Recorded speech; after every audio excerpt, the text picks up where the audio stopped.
New Thought Media Network. We are a global broadcast network of positive music, media, and entertainment, inspiring humanity's evolution along the journey of enlightenment and creating a world of love, peace, empowerment, and prosperity for all. New Thought Media Network. Positively inspiring.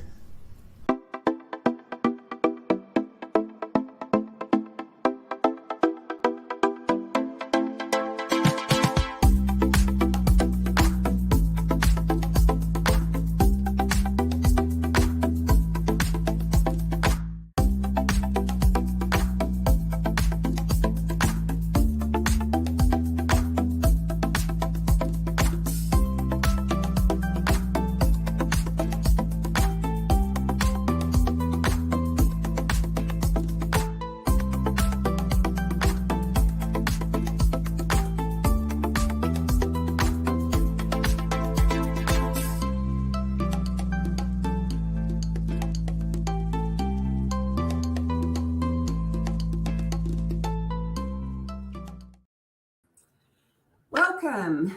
I apologize for the late start. We had a little technical snafu, but I am delighted to have you here today to hear Reverend Paul Hoyt from the Center for Conscious Living. He's going to be talking about a different topic today. He's getting ready to expand, I guess, his interfaith work by attending the Parliament of World Religions, which I am also going to be attending, and we will be doing a live interview from there too, but not with Reverend Paul. So please help me welcome Reverend Paul Hoyt, and let's find out what's going on. Hi, Reverend Sharri. How are you? Glad you made it. So am I. So am I. So I know that one of the most important aspects of New Thought, to my mind, is its interfaith nature. It's inclusivity, and so I'm curious to know what you're thinking about what's going to be happening at the Parliament for World Religions and what we'll be doing. That's a good question. I'm going into it with a completely open mind. Our Associate Minister, Marlene Volper, has been twice, I think, maybe 3 times. And every time she comes back, she goes, "It was amazing. It was amazing. It was amazing." And I thought, I got to do that. I just got to do that. So I took this opportunity. And what's especially exciting about this particular parliament, not the one before, but the one before that, we had no New Thought representatives, nothing. The last time it was very, very small. And this year we have the second largest contingent of representatives. Well, so I think part of that is because 2 times back, New Thought was not recognized as a world religion. And the last time they actually officially recognized New Thought as a world religion. And now we have such a big contingent that each denomination, each faith path has its own little table and we have a whole room. Yes. With a table for each different organization. Yep. New Thought. I'm so excited about it. I can hardly see straight. I'm volunteering every single day. Yep. You and me both. The thing, Sharri, you said it perfectly, and that's the thing I love about New Thought, is it's inclusive. It's not exclusive. And we're ready to open to whomever, whatever, from that space of love, from that space of the divine. And that's what's so exciting about this, because I'm excited to go to the Parliament with that perspective, to say, hey, what's going on for you? What do you believe? What's there for you? Because Holmes always, he talks about the thread, the golden thread that goes all through all religions, that we're more alike than we are different. And when we concentrate, that's the motto of the Arkansas Interfaith Organization. We're more alike than we are different. Yeah. And the thing I love about New Thought is that, and I don't know how to say this without sounding judgmental, so I'll just preface it with I say it from a place of love. Yeah. It's not that we tolerate other religions. It's not even that we respect other religions. It's that we honor and appreciate and recognize the places where we are, in fact, more alike than we're different. Yeah. We also recognize that their congregation that's their path to the divine. Whether we agree with it, whether we follow it or whatever, but it's their path. And we're not going to sit here and judge it as the right or wrong or whatever. It's their path, and they are, have at it. Love you, any way I can support you, let me know. When I was an undergrad, I took a religious philosophy class as an elective. It was interesting to me, and it was taught by a Jewish rabbi. Okay. And I don't remember the question that he asked, but I remember my answer because it's the thing that brought me to New Thought, and that was that I believe that there is no such thing as the right path for everyone. But there is no one for whom there is not a right path. Correct. And it's like when you shine, the most common metaphor for God across the globe is white light. Every single tradition uses that metaphor. White light of God. Yep. And if you shine white light through a prism, what comes out the other side of the prism is every single color there is, even the ones we can't see, because that prism does is break it down into individual wavelengths. Right. And I think that's the perfect metaphor for spiritual seekers, because every single one of those wavelengths is, if you remove the tiniest one, not only would all of the other colors disappear, but so would the white light. Yeah. Each one is not only necessary, but sufficient, but necessary. Absolutely. It's vital. And it's necessary. And so we have to appreciate it. We have to see the divine in it, because that's what it is. It is an element of the divine, which is what Ernest Holmes taught in The Golden Thread. Absolutely. And it's what we do. It's what we speak about. We are, our idea, our philosophy is seeing the divine in everything. So you can't say, oh, well, I see it over here in this, but I don't see it over here in this. Right. Well, my favorite answer for that one is that, and I have actually started some major challenges with this sentence, but God was present as love in Hitler to exactly the same degree that God is had to be love in me. Had to be, because there is no spot that God is not. But there is free will. Yes. And the answer to why does God let blah, blah happen is that God doesn't let anything happen. God happens and we do stuff with it. Yep. Oh, I am so excited to be going and seeing. And it tickles me so much that the Anton, where we are both affiliated, affiliated New Thought Network, has one of the biggest contingents of the New Thought contingent. I mean, 2/3 of the membership is going. I know. And that says something about Anton. It says that we are behind it, that we support it, that we love it. We want to talk to people about it. We want people to join. We wanted to let people know what we offer. So, yeah, I mean, we're both going there and volunteering. Yep. It's like they several emails from other Anton people saying, put me on the list of volunteers. I don't know why they're telling me instead of Dr. Steve, but I'll just give him the list when I get there. There you go. But I don't know anyone from Anton who's going who is not also volunteering. Exactly.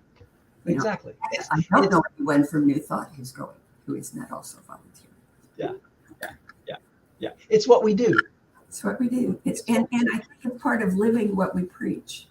That is it. It's a way of life. It's not a Sunday morning, Wednesday evening thing. Well, it is a Sunday morning, Wednesday evening thing, but it's also a Sunday afternoon, Tuesday morning, it's just who we are. Yes. So because it works. It's the most exciting thing you're looking for.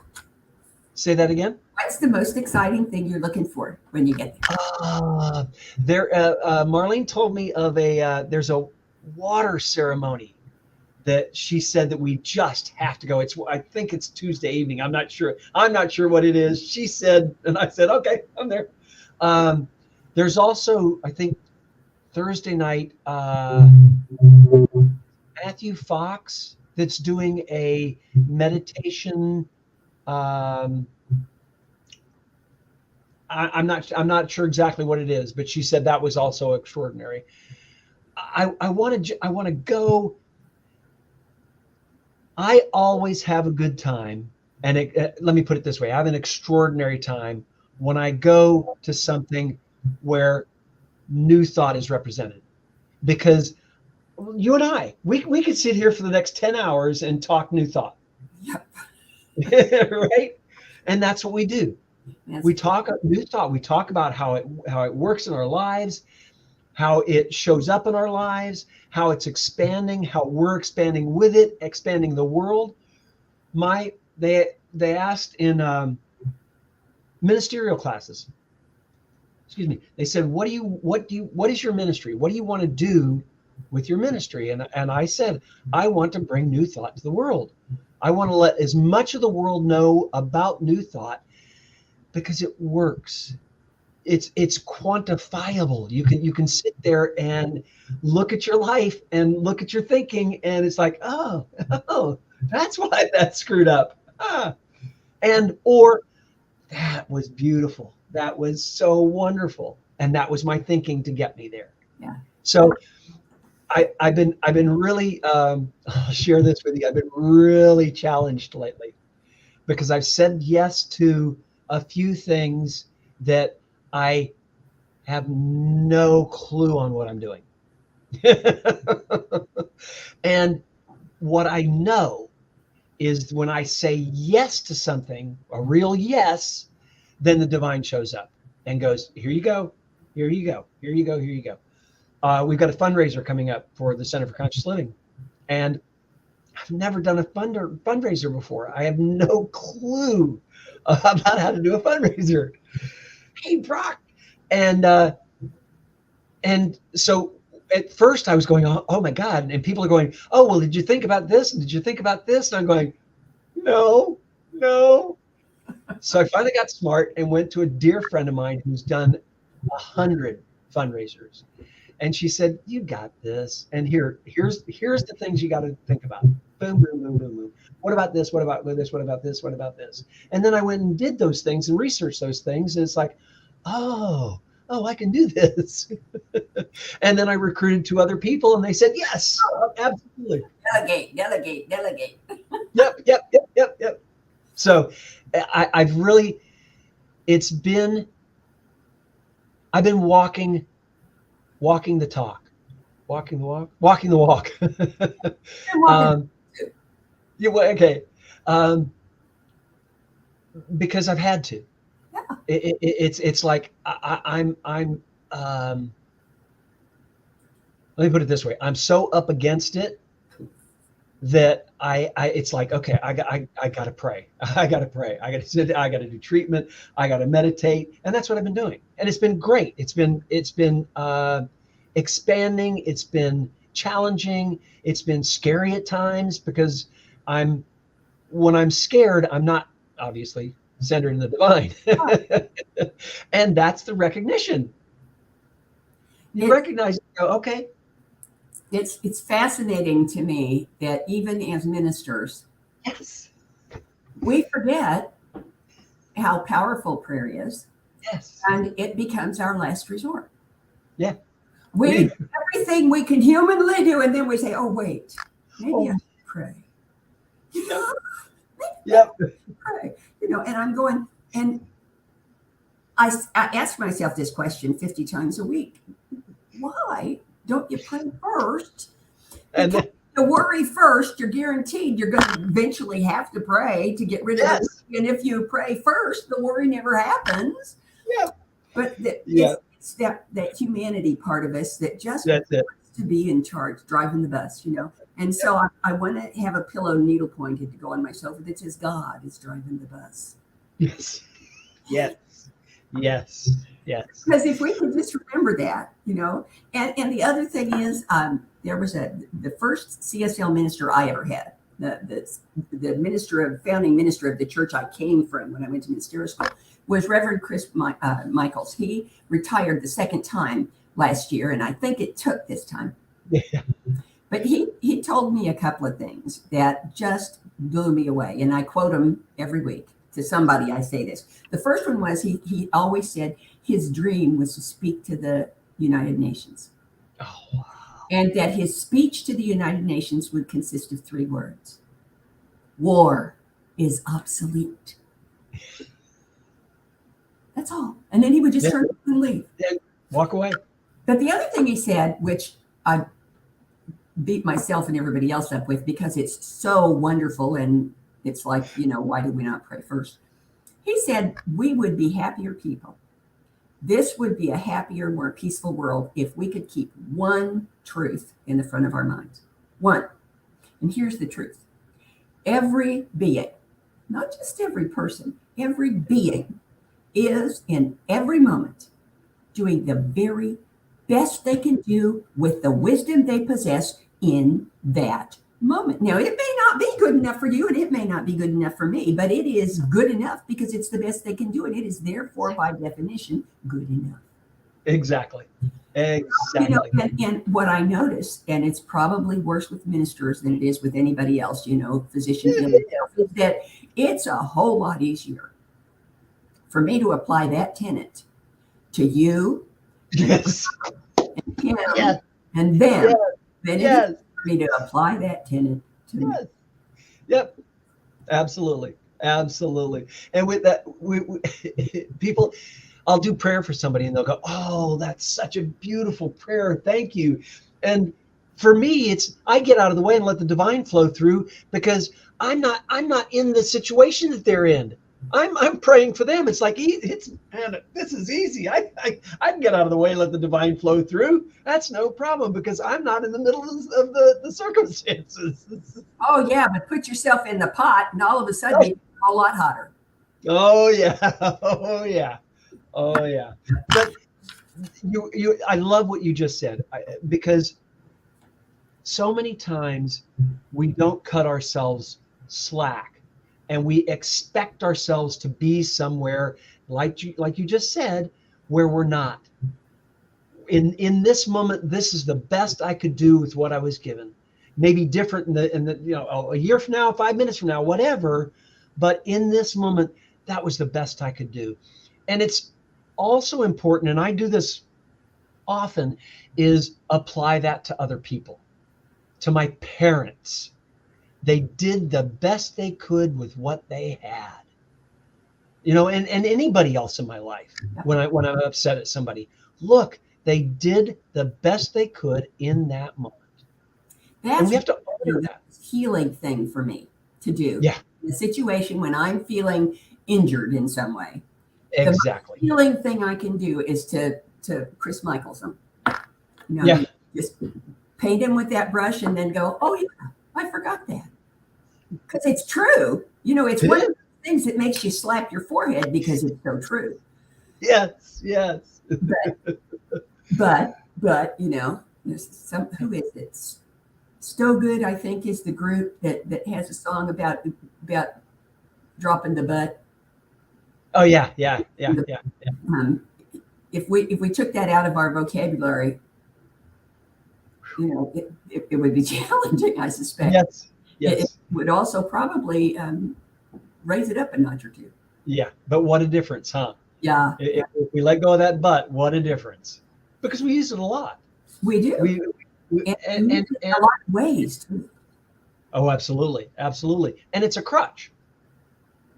It's a crutch. It's this is what I really mean, and this is what I believe. Yeah.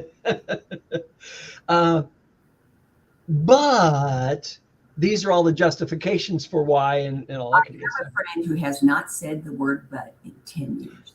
Nice. She, instead of but, she uses more letters. She says yes and. Yes. And yes, this really inhales with tremendous vigor. And look at this My husband gave me that, and I just I love that. I love that. sometimes I have to explain it, but obviously you got Oh it. no, I got it. I got it. And if we look hard enough, if we may have to squint and grit our teeth, but if we look hard enough at any situation, there is a blessing in every lesson, and there is a lesson in every situation. Every single one. Every single one. My wife passed away almost 7 years ago, and now I'm able to see the blessings and the gifts in it. And there are. I don't care what situation it is. I don't care what situation it is. There is a blessing and a gift in it if we're looking for it. If we're looking for it, and if we are willing to accept it. Yes. You know, I don't think anybody's ever. I think everyone has at some time or another been in a situation where somebody wanted to give you a gift that you really didn't know. Yes. Yeah. And the universe is no different. You know, the universe says, "Here, how would you like a little extra courage?" And you say, "No, I think I'd just as soon stay right here in my pity pot and be afraid." Right. Sometimes it takes. You really have to, move your glasses around a little bit, squint, because it's always in there. It is. I absolutely agree. Yeah.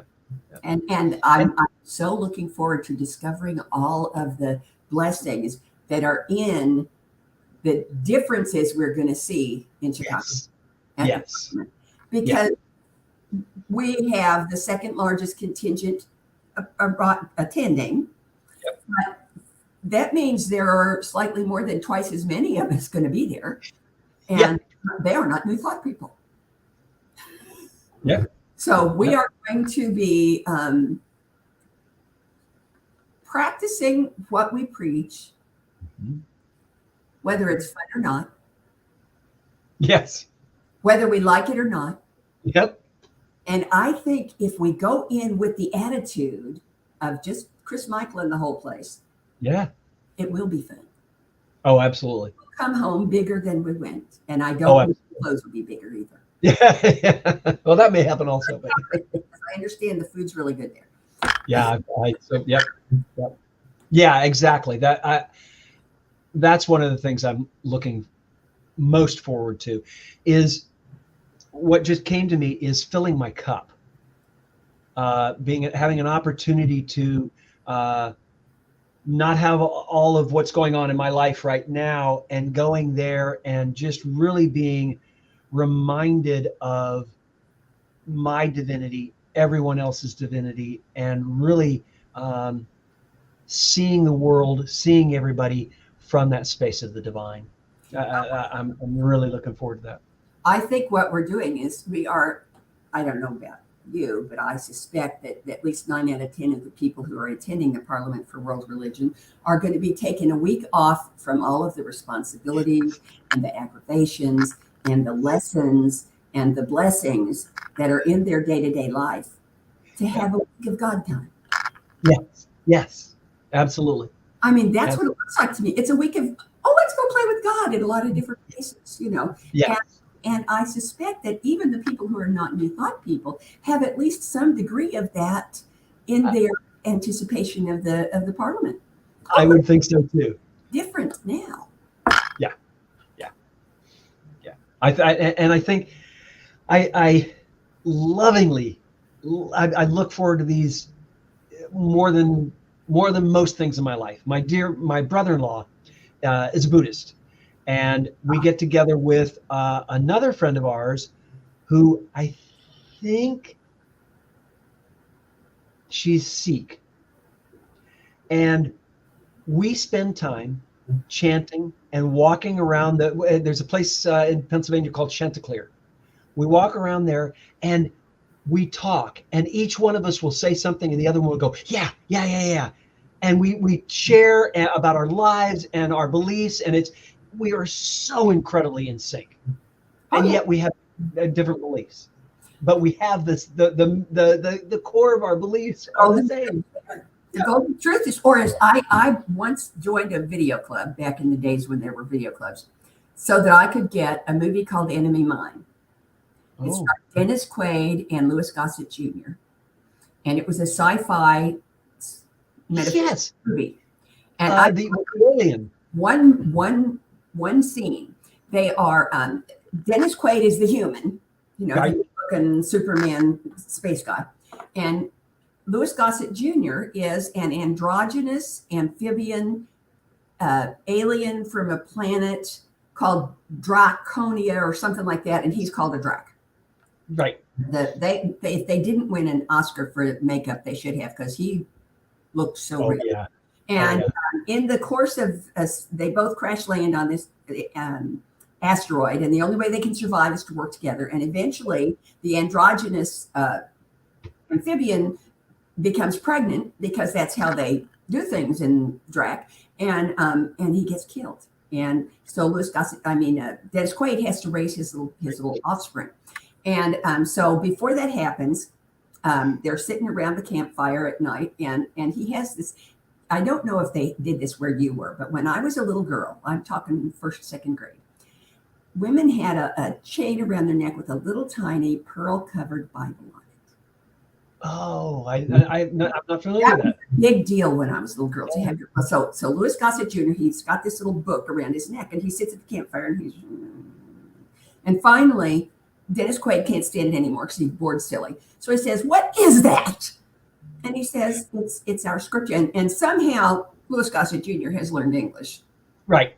Just by osmosis or something, or just maybe because he is a whole lot smarter than Dennis Quaid. I'm not sure. But anyhow, he says, this is our scriptures. And he says, "Well, can I read it?" And he says, and he freezes, and he gets up and he takes it off and he puts it over Dennis Quaid's neck. And Dennis Quaid says, "I can't accept this. This is precious. This is sacred." And he says, "There's no way it has to be. It must be given to the student by the teacher, and I'm not good enough, but I'm all there is. So you have to take it." So then there's a scene, and they're standing on a cliff, and they're watching the most gorgeous sunset you ever saw in your life. I mean, ever, even in Ireland. And Dennis Quaid is standing at the front of the cliff, and Louis Gossett Jr. is behind him, and Dennis Quaid says, and Louis Gossett Jr. says, "Very good. Translate." And he says, "If a person takes your coat, your shirt, give that person your coat too." And he turns around and he says, "This is not new. I've heard all of this before." And Louis Gossett Jr. says, "Of course, truth is truth." For that scene, I bought that movie, and I wore it until it ran out. I mean, until it fell to pieces. It's a wonderful movie. And that's a wonderful movie. Yeah, truth is truth. World religions is all about. Yep. And because we know it. I wouldn't be the least bit surprised to find Louis Gossett Jr. walk in there as a Drac. Yeah. Yeah, that's it. Truth is truth. We talk about it all the time. And that's so we know it's there. We know we're going to run into it. We know in all of them, all of the religions, we know that there's truth that we believe in it, because truth is truth. And because truth is what makes people look for spiritual growth. Truth is what makes people look for a reason, a beginning, about foundation. And that's where spirit comes in, Yep. That's it. The thing that makes New Thought different from all of the other traditions is that New Thought says there's only one life. It's everywhere. It's here. It's here. It's here.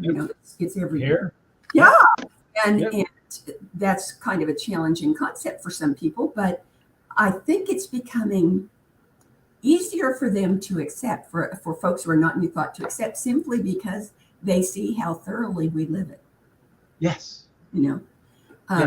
It just, that's just part of why New Thought is, I think, is to help other people see that we really are more alike than we're different. Yep. There really is a golden thread of truth that runs through all traditions, and that our job is to weave those threads together into a fabric that can support any seeker. Yep. Yeah, absolutely. Very well said. Very well said. Yeah. Well, I still love Ernest Holmes. Good person to steal from. So, Yeah, I steal from earning a lot. what are you looking for anything in particular that you might want to uh, explore or bring back with you from the Parliament? not. I think I'm looking for just being the expression of the divine, just being what we talk about. I want to share. I want other people to share their philosophies, their beliefs and stuff. Just to hear, just to honor other religions and where they're at and what they're, going through, and what moves them successfully through their lives. Yeah, yeah. I'd Tell love me. to keep T-shirts made that had the Parliament logo on them and said "Yes and." Yeah. There you go. There you go. I'll just That's a good one. Yes, and because that's yes. my goal is to be as yes and as open and It's to possible. see. I have brand new glasses and I want to really see what's in front of me when I get there. Yes. Yeah. And not have a judgment about it, not have a regard about it, or just be open and loving. To just be in the field of infinite possibility. That's what the Parliament of World Religions is. It's the perfect metaphor for the field of infinite possibility. Yep. And we get to go there. To go there. Yeah. I am so excited. Let me ask you I have my 4 questions that everybody gets. Okay. Let me ask you questions. And the first one is, I'm going to change this one a little bit. Okay. I usually say 10 years from now, but I'm just going to say a month from now. Everything goes exactly the way you expect it to go 6 weeks from now. When you get off the plane to come home, what will it look like? What will Reverend Paul Hoyt's ministry look like then that's different from what it looks like now?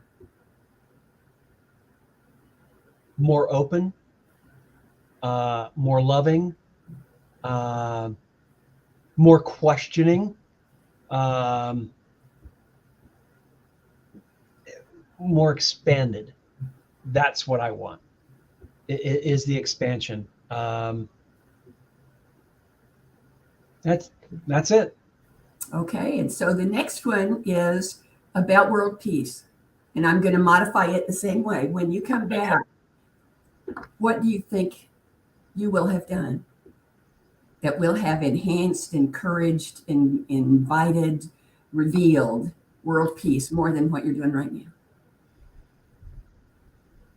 The idea of that we're all one. Spreading and knowing and reminding everybody that we are all one, that we're in this together, that this is we're in this ship together. It's not a separate, it's not a me against you, it's not a, it's we're all one. We are. And if we can have world peace if we start from there and go, yes, we are all one. We're in this together. I help you, you help me. I support you, you support me. I love you, you love me. Let's do this together. Yep. All righty, and then this is my favorite one, just because the concept tickles me so much. Okay. When you get off the plane to come home from the Parliament, how will you have advanced, encouraged, developed, expanded conscious evolution? I think I will. The place that I'll expand it the most is at the Center for Conscious Living. Is that what I bring from there, I want to bring to the congregation and expand the congregation. Our mission statement is the transformation of the universe through the transformation of individuals, and that's the place I can make the largest impact. Is at the Center for Conscious Living.